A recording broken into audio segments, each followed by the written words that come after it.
There exists a peculiar automotive phenomenon that catches wealthy buyers off guard. The moment when they realize their $1 million car feels surprisingly ordinary.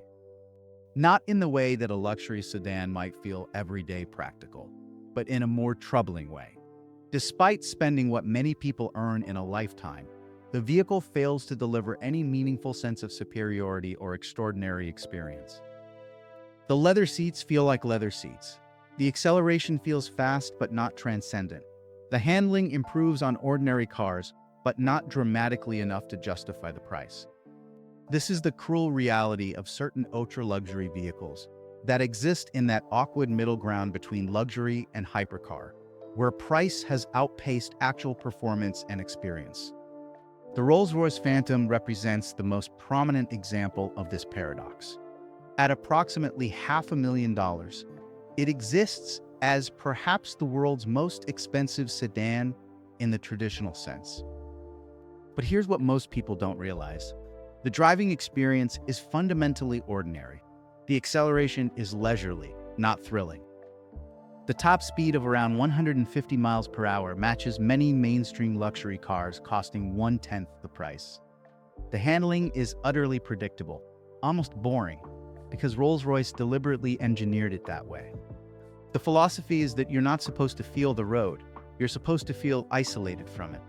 But isolation isn't transcendence. After 30 minutes of driving a Phantom, many owners report feeling understimulated rather than luxuriously transported. The peculiar aspect is that you can achieve nearly identical feelings of mechanical separation in a Mercedes-Benz S-Class or BMW 7 Series, both costing roughly 1/4 the price. The S-Class glides over imperfections with remarkable serenity. The electrical systems are sophisticated. The materials feel expensive.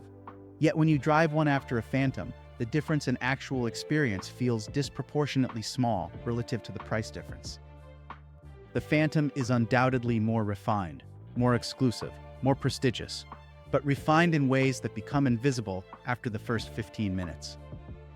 Once you've absorbed that everything is softer and quieter, you're left driving what is essentially an extraordinarily upholstered and magnificently isolated automobile. The ordinariness settles in quietly. The Bentley Continental Flying Spur occupies similar territory. It costs approaching $1 million and delivers a driving experience that, while undeniably luxurious, feels remarkably like driving other expensive cars. The W12 engine produces tremendous power, but modern turbocharged six-cylinder engines in considerably cheaper vehicles deliver similar acceleration. The suspension handles admirably, but the ride quality doesn't exceed that of a well-tuned Mercedes. The interior materials are exquisite, but after hours of exposure, your brain simply normalizes luxury. The leather becomes just the surface you're sitting on. The hand-stitched details become invisible details.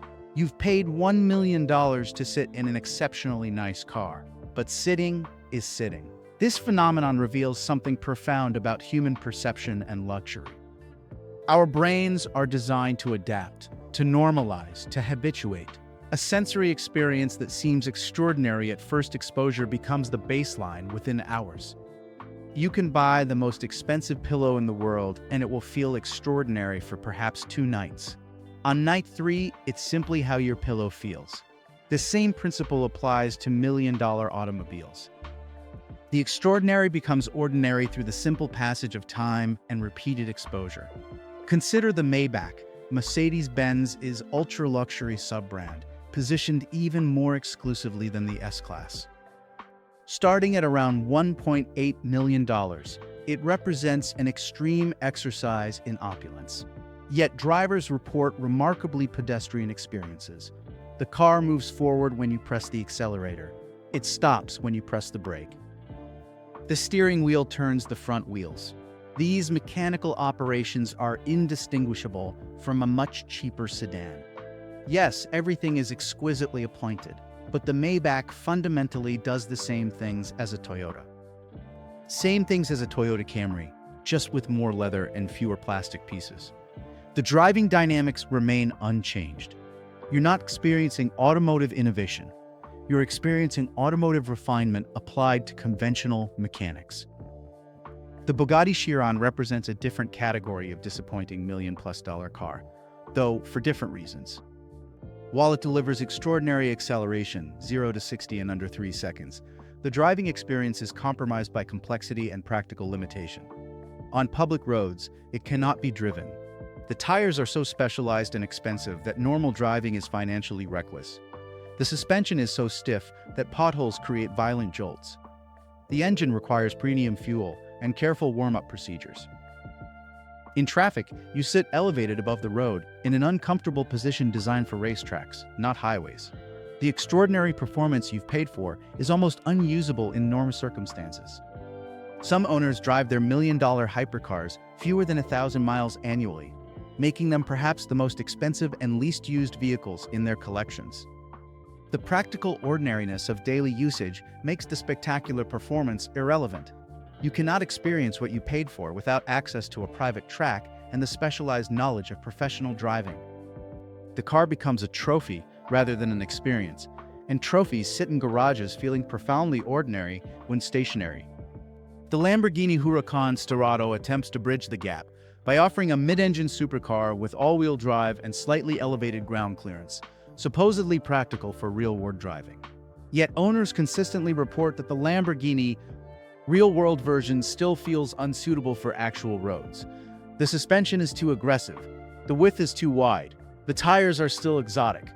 You end up driving it like an ordinary car anyway, never accessing the capabilities you've paid for. The $1 million Lamborghini becomes a very expensive way to drive slowly and carefully. The Pagani Huayra exists as perhaps the most transparently ordinary ultra-luxury experience. Despite its $2 million price tag and handcrafted titanium components, owners report that driving it resembles driving any other supercar with better materials. The acceleration is impressive but matched by considerably cheaper vehicles. The handling is sharp but not dramatically superior to $500,000 alternatives. The hypercar occupies that strange zone where extreme expense has been applied to diminishing returns. You're not experiencing exponentially better driving, you're experiencing marginally better driving at exponentially higher cost. A crucial realization for ultra-luxury car buyers is that performance has a ceiling. A car that does 0 to 60 in 3 seconds is not dramatically more thrilling than one that does it in 4 seconds. A car that corners at 1.2 grams is not proportionally more exciting than one managing 1 gram. The incremental performance improvements that cost hundreds of thousands of additional dollars create proportionally smaller improvements in actual sensation. You've entered the realm of diminishing returns where additional money buys prestige and exclusivity rather than experience. The technological marvels embedded in million-dollar cars often fail to translate into perceptible benefits. A Rolls-Royce Phantom features predictive suspension that reads the road ahead and adjusts for upcoming imperfections. This is engineering genius, but the improvement feels like perhaps 5% smoother than a system that costs 10% as much. The driver cannot discern the mathematical advantage. They simply drive, and the car performs adequately. Excellence becomes invisible. Once something works well enough, more excellence doesn't feel proportionally better. Cars costing under $300,000 push towards performance, sportiness, and dynamic engagement. Cars costing over $1 million often retreat from engagement towards isolation, from excitement towards serenity, from sensation towards numbness. The $1 million car prioritizes removing stimulus, blocking out sound, insulating from vibration, cushioning from feel. The result in a sensory deprivation chamber with wheels. After the initial novelty, this becomes a particularly expensive way to experience nothing. Psychological research on wealth and happiness suggests that beyond a certain point, additional spending ceases to improve satisfaction and begins decreasing it through complexity and anxiety. The person who drives a $200,000 car often experiences more joy than the person driving a $2 million car because the experience remains novel, exciting.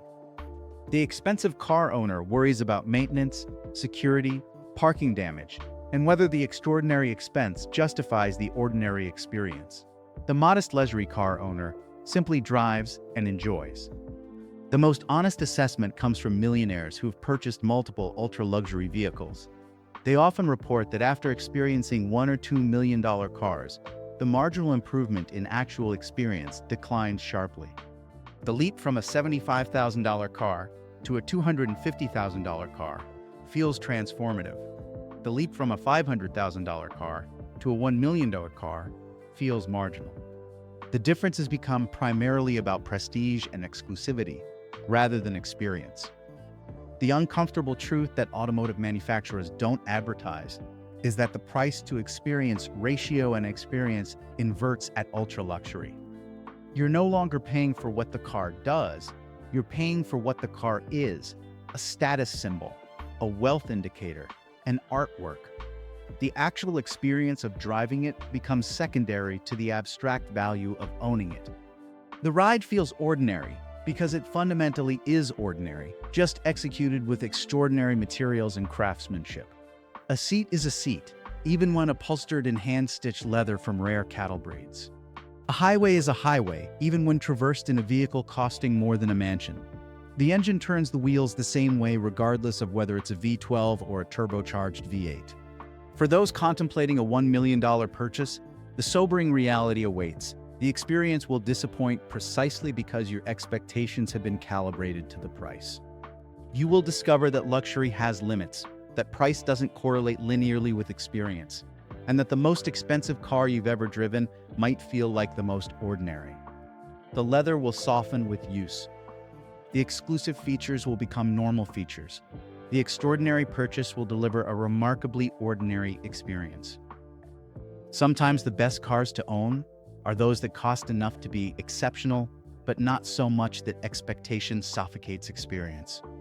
The $1 million car has crossed into that territory where money has stopped buying sensation and started buying the concept of luxury itself, which, as any driver will tell you, feels surprisingly like driving an ordinary car.